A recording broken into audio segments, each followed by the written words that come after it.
l'attitude du pratiquant en méditation.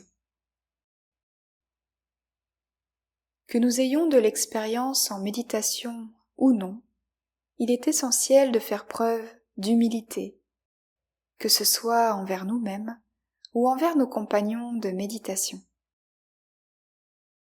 Chaque séance de méditation, qu'elle nous paraisse fluide ou bien difficile, par exemple avec un mental qui s'accroche, est en réalité à aborder comme un entraînement.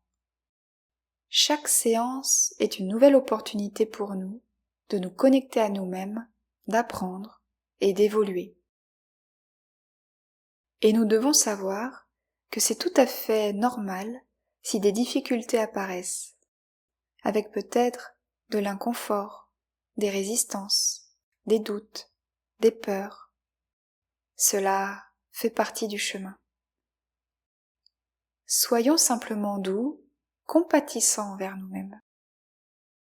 Et si une forme de frustration se fait sentir, d'irritation, d'agitation intérieure, ou si nous nous endormons lors de la pratique, eh bien, pardonnons-nous. C'est OK. Nous sommes en chemin. Restons simplement ouverts, détachés, en observation de ce qu'il se passe, sans nous juger. Et c'est tout à fait OK d'arrêter, de stopper ou de changer la pratique si nous sentons que nous ne sommes pas dans un état propice à méditer. Nous y reviendrons plus tard, une fois que nous nous serons harmonisés. Pratiquons avec cet équilibre entre discipline et souplesse. Aussi, un point important est de ne pas nous comparer avec les autres. La méditation, même si elle peut se pratiquer en groupe, est avant tout une relation intime et personnelle avec nous-mêmes, avec le divin. Et si un esprit de comparaison, de compétition vient s'inviter à l'intérieur de nous, eh bien, accueillons-le et changeons notre regard. Connectons-nous plutôt à l'inspiration que les autres personnes nous procurent. Connectons-nous à l'esprit d'unité et à l'intention commune de nous relier au cosmos. La comparaison ou la compétition a tendance à diviser, à séparer, alors qu'en réalité, nous ne faisons qu'un avec la conscience universelle. Cela est applicable aussi à un niveau personnel, dans le sens que chacune de nos séances est unique. Il n'y a pas lieu de les comparer les unes avec les autres. Chaque séance de méditation est une nouvelle opportunité de connexion en lien avec comment nous nous sentons à cet instant. Ensuite, dans notre pratique, il convient de ne pas chercher à atteindre à tout prix, je dirais, une forme d'extase spirituelle, des états de transe, ou bien de chercher à vivre des expériences mystiques. Cela est généralement nourri par l'ego, et ce n'est pas du tout l'énergie, le but qui est encouragé. Car, rappelons-nous, notre intention est de nous connecter à notre nature profonde et au divin. Et le chemin à suivre pour cela est de nous connecter à cette intention originelle, au caractère sacré, pur de la méditation.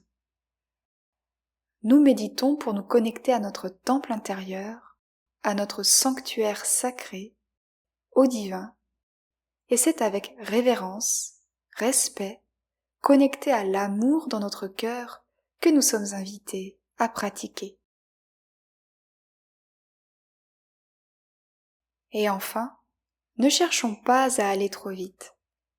Comme nous l'avons déjà abordé, le chemin de la méditation demande de la patience et de la persévérance. L'évolution est progressive, alors pratiquons, essayons, encore, et notre pratique va se développer, s'approfondir. Soyons dévoués à notre pratique.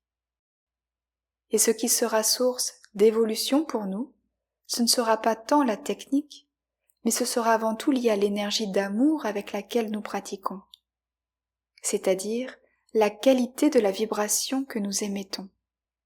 C'est là tout l'art du chemin de la méditation. Les mots-clés pour l'état d'esprit à adopter pour méditer sont donc l'humilité, l'acceptation, l'observation, le non-jugement, la compassion, la douceur, la tendresse, la gentillesse, la bienveillance, le pardon, la discipline, la souplesse, l'esprit d'unité, la révérence, le respect, l'amour inconditionnel, le caractère sacré, pur, la patience, la persévérance, la pratique et l'expérience du chemin. Et avec la pratique méditative que nous allons expérimenter, que nous allons ancrer petit à petit, c'est aussi un état d'esprit, une forme de sagesse que nous allons développer bien au-delà de nos séances de méditation et qui va s'infuser en nous dans notre vie de tous les jours. Notre évolution peut d'ailleurs surprendre, questionner notre entourage qui note un changement de notre comportement. Et que nous soyons invités à partager sur ce changement, encouragés et soutenus, ou bien que nous soyons taquinés, voire parfois moqués, incompris ou jugés négativement, nous sommes invités à cultiver l'amour de soi, notre connexion intérieure, notre sagesse. Et à nous de ressentir ce qu'il est utile de partager, ce qu'il est judicieux de partager à notre entourage ou non sur notre expérience de la méditation, sur notre processus, notre chemin d'évolution.